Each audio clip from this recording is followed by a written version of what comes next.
What is up, y'all? Welcome to another edition of NBA Top PrizePicks Plays presented by PrizePicks. As always, I'm Cooper Bonai for Odd Shopper. You guys can find me on social media at Crash Bets. We had 4 picks from last night, guys. Went 3-1, and the dreaded hook for Pascal Siakam, guys. We took Siakam over 7.5 rebounds. He finished with 7. However, we hit Markelle Fultz over 5 assists. We hit Bam Adebayo over 12.5 rebounds plus assists, and we hit Draymond Green over 6.5 assists. So, like I said, guys, 3-1 last night. If you guys follow along on the Twitter, I added 2 more plays. The Jalen Williams stocks play missed. I added Shai Gilgeous-Alexander points as well. So 3-1 on the video from yesterday, 4-2 overall on the Twitter page. I have 3 plays for tonight, guys. Before I do that, like, subscribe, click that notification bell on the Odd Shopper YouTube page if you don't mind. Also, if you guys haven't signed up for PrizePicks, if you have a friend or family member that has not signed up for PrizePicks but thought about it, look no further than the link down below in that description, guys. You're getting free first match deposit all the way up to $100 from PrizePicks, and you're also getting free stochastic materials. So definitely a value you do not want to miss out on. Let's go ahead and hop into the 3 plays I have for tonight, guys. Want to get this video out for you. First play, Jayson Tatum, over 30.5 points. A few notes here, you guys. Jayson Tatum averaging 31.1 points per game this season. He's averaging 31.4 points per game in January. He's played 13 games this month. He's had 31 or more points in 8 of those 13 games.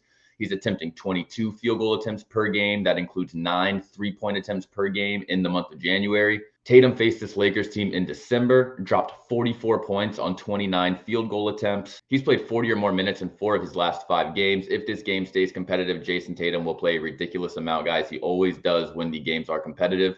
Tatum was recently named an all-star starter, as you guys know. Now he'll get to play under the brightest possible lights in the NBA. You know, with this Lakers-Celtics rivalry, guys, these players really get up for this. It's the best rivalry in the NBA. I'm expecting big games from big names, guys. Pace should be nice. Also wanted to note Lakers have the 10th worst defensive efficiency in the NBA on the road. That jumps to the 8th worst defensive efficiency in the NBA, the game being in TD Garden in Boston tonight. Final note, this play is listed at -127 on Caesars. Also wanted to mention over 31.5 points is listed at -110 on PointsBet. My second play for today is going to be Cam Johnson, over 20.5 points plus rebounds. Cam Johnson recently returned from injury, and he has looked good. He's averaged 24.3 points plus rebounds per game in those first 4 games back, averaging 25 minutes per game in those first 4 games back as well, but does not seem to have a hard minutes limit, guys. He played 33 minutes last game. There's just been a couple games where he hasn't seemed to play too much because he hasn't needed to. In these first 4 back, he's been averaging 5.8 rebounds per game on 8 rebound chances per game. He's also been attempting over 10 field goal attempts per game. That includes 6 3-point attempts per game. They're obviously trying to get Cameron Johnson reintegrated into this offense, guys, and he should continue to get that opportunity with guys like Devin Booker, Landry Shamet, Cam Payne, Jay Crowder, all still not playing for this Suns team. They are missing bodies, Cam Johnson being a core piece for them. He's one of the guys that they are trying to get reintegrated into this offense. Out of these first 4 games back for Cam Johnson, guys, he's had 19 or more points alone in 3 of them. Facing the Spurs tonight, who have the worst defensive efficiency in the entire NBA this season. They also give up the most points per game in the NBA this season, and they rank in the bottom half of the league in terms of opponent rebounds allowed. Final note here, guys, this play's listed at -120 on DraftKings, FanDuel, and Caesars. My third and final play for tonight, guys, Dorian Finney-Smith, over 24.5 fantasy score. No Luka Doncic tonight, guys. I'm assuming Dorian Finney-Smith plays around 36 minutes. This season, with Luka and Christian Wood off of the floor, Dorian Finney-Smith averaging 0.86 fantasy points per minute. I'm projecting them for 30-plus fantasy score tonight. Last game, the Mavs basically played that entire game without Luka, guys. That's where he got injured in that first quarter of that game. Listen to Dorian Finney-Smith's stats. He averages 7.7 field goal attempts per game this season.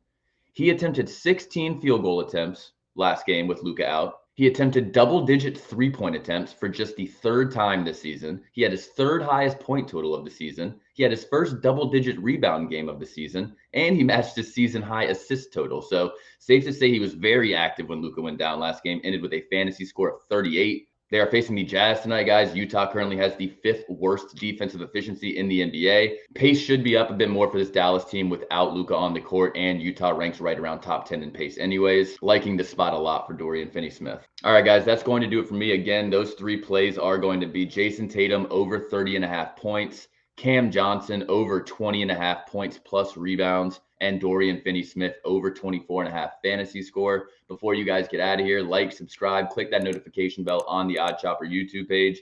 Sign up for PrizePicks using that link down below in the description, guys. You're getting a free first match deposit for PrizePicks all the way up to $100. And you're also getting free stochastic materials. You can check out tools like the new Bet Pro tool we have at Stochastic, guys. That rate is going up soon, by the way. If you guys sign up, you will get that grandfathered rate before the rates change. Basically, Bet Pro is just telling you what player props are the best for that night. They're giving you expected value, win probability, odds on sportsbooks. So definitely go check out the new Bet Pro tool if you haven't already, guys. Nice 3-1 night last night, guys. The week's been all right. Let's see if we can't keep it going tonight with these 3 plays. I'll be back on Monday to chat with you guys a little bit about the slate for that night and what we like. All right, y'all. Later.